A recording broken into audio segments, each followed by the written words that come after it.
Hello everyone, myself Abhishek, currently ATC officer in airports authority of India.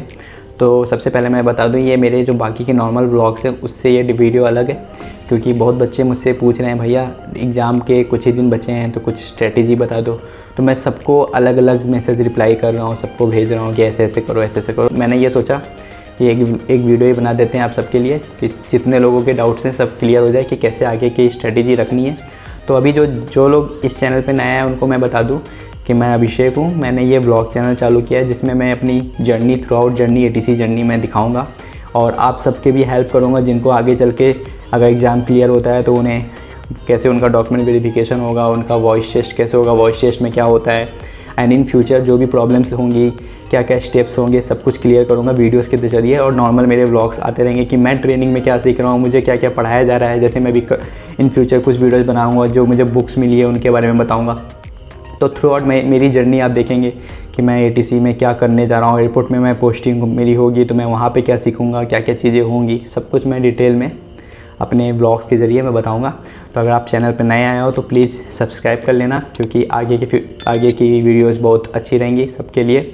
और क्योंकि बहुत लोग मेरे को बोलते हैं कि भैया पायलट का चैनल है, एयर होस्टेस का भी चैनल है, बट एटीसी का नहीं है। तो आप बहुत अच्छा काम कर रहे हो कि एक एटीसी का भी चैनल आ गया है। आपके व्लॉग्स के ज़रिए हम देखेंगे कि एटीसी का रोल क्या होता है और वो क्या काम करते हैं। तो ठीक है गाइस, अब बढ़ते हैं मेन वीडियो की तरफ कि भैया ये स्ट्रेटेजी क्या रखे, कैसे तैयारी करें, क्योंकि दिन तो है नहीं। अचानक से एआई ने डेट दे दिया है कि 27 को एग्ज़ाम होने ही है, जो कि टेंटेटिव है, बट मोस्ट प्रोबेबली शायद उसी हो जाएगी वही डेट पे, या तो पोस्टपोन होता भी है तो इन अगस्त तक हो जानी चाहिए। तो स्ट्रेटेजी क्या रखें? तो गाइस मैंने सबको यही बोला है, लास्ट वीडियो आपने देखा हो पदम्स की वीडियो में, तो मैंने बताया है कि यूपीटीयू की बुक्स फॉलो कीजिए, क्योंकि मुझे जहाँ तक लगता है कि जो पैटर्न है, क्वेश्चंस के लेवल है, वो जेईई मेन से कम का होता है।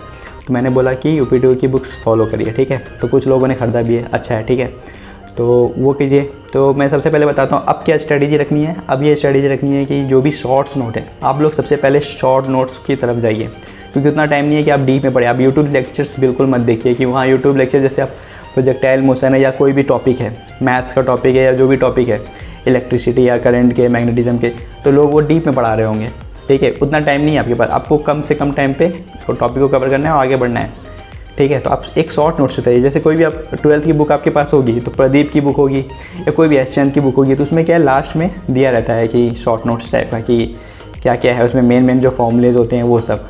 और आप या तो गूगल से डाउनलोड कर लीजिए, बहुत सारे मटेरियल अवेलेबल है। आप यूपीटीयू प्रिपरेशन की भी कुछ PDF सर्च कर लीजिए, या तो board simply, not JEE mains. मैं जेईई मेन बिल्कुल रिकमेंड नहीं कर रहा हूँ। अगर आप सर्च करते हो जेईई मेन के शॉर्ट नोट्स तो थोड़े हाई लेवल के आ जाएंगे, ठीक है। तो आप सीबीएसई बोर्ड लेवल या कुछ उस सीबीएसई बोर्ड लेवल का अगर सर्च करेंगे तो वो नॉर्मल आपको वो मिलेगा कि आपको नॉर्मल एक PDF मिलेगी जिसमें बेसिक फॉर्मूलेज या उस चैप्टर से रिलेटेड चीज़ें होंगी, तो आप उसको कीजिए, ठीक है। तो उसको क्या कीजिए, आप हर टॉपिक को उठाइए और उसको मेन जो उस चैप्टर के मेन फॉर्मूलेज हैं, क्योंकि आप देखेंगे लास्ट ईयर एआई में तो उन्होंने हर टॉपिक को कवर किया है। तो उसमें जो मेन सबसे इंपॉर्टेंट फॉर्मूला है, जैसे आप प्लेन या 3D का क्वेश्चन देखेंगे जो लास्ट टाइम मैथ्स में आया था, उसमें से जो बेसिक फॉर्मूला है प्लेन का, उससे क्वेश्चन आया था, वो डीप में नहीं पूछ रहे हैं, ठीक है। तो आप फटाफट कंप्लीट कीजिए फिजिक्स में मैं इंपॉर्टेंट चैप्टर्स मैंने लोगों को बताया है कि सबसे पहले पार्ट जो एनसीईआरटी की पार्ट 1 है क्लास 12th की, उसको पकड़िए। उसके जो टॉपिक्स है जैसे इलेक्ट्रोस्टैटिक, मैग्नेटिज्म, ये सारे जो टॉपिक्स हैं स्टैटिक के, ये सब कीजिए। उसके बाद आप मैकेनिक्स की तरफ जाइए क्लास 11th में, ठीक है। Work energy, force and laws of motion, ये सब जो मोशन के चैप्टर हैं, ये सारी चीज़ें कीजिए। इसके प्रॉब्लम्स लगाइए, फॉर्मूले देख लीजिए। ज़्यादा डीप में जाने की ज़रूरत नहीं है क्योंकि टाइम नहीं है आपके पास। और मैथ्स में भी आप प्रीवियस ईयर को उठाइए, वहाँ पे देखिए क्या कैसे क्वेश्चन आया है, ट्रिग्नोमेट्री से आया है, कैलकुलस से आया है, 3D वेक्टर, जो भी आपके टॉपिक्स हैं वो उन्होंने जो टच किया है उतना डीप में टच नहीं किया है। बेसिक्स क्लियर होने चाहिए, आप क्वेश्चन कर लेंगे।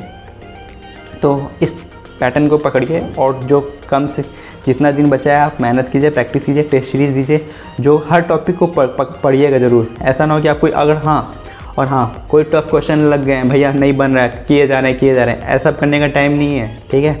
तो फिजिक्स बता दिया, मैथ्स हो गया, ठीक है। अब क्या करना है, जीके मैं यूजुअली रिकमेंड नहीं कर रहा हूँ क्योंकि टाइम उतना नहीं है, और आप जीके पढ़ने लग गए तो याद भी नहीं रहती मोस्टली चीज़ें, और ज़रूरी नहीं है वो आ भी जाए। तो जीके मैं कुछ भी नहीं कह रहा हूँ कि वो आप वहाँ पे गेस कर लीजिएगा, या तो कुछ चीज़ें आप वहाँ पे कर ही देंगे।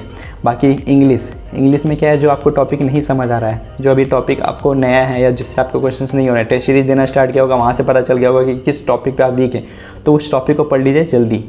और एप्टीट्यूड, क्वांट, ये सब में तो प्रैक्टिस बनती है। इसमें से भी आपको वो टॉपिक, क्योंकि इसमें मेनली क्वेश्चन सबसे हो जाते हैं, मतलब जिसको अगर प्रॉब्लम है कुछ टॉपिक्स में तो उसको कीजिए, आप प्रैक्टिस कीजिए, उसके ज़्यादा टाइम ही लगेगा, ठीक है।